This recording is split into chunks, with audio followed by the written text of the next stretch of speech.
Hello mga Mars! Nakaraan po ay kinalawang na ang aming initan ng tubig. Kaya naman napahanap ako sa Shopee ng electric kettle.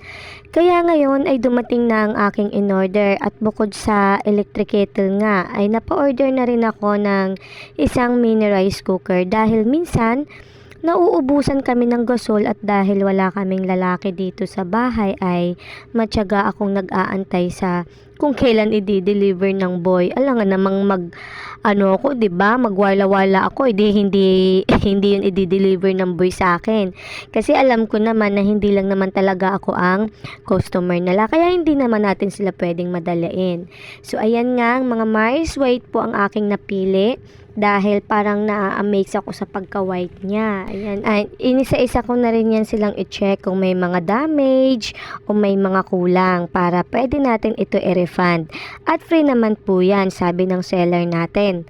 So medyo may katagalan lang, maganda yung mga items nila at saka ang gaganda ng mga feedback po talaga na nababasa ko sa page po nila. So ang ano lang dito is medyo may katagalan lang sa kanila, no? Hindi ko alam kung bakit pero nakalagay naman dun ay Sambales lang. So medyo 1 week po siyang inantay ko ang pag-deliver. Pero sulit naman, sulit na sulit, hindi ka magsisisi mga Mare.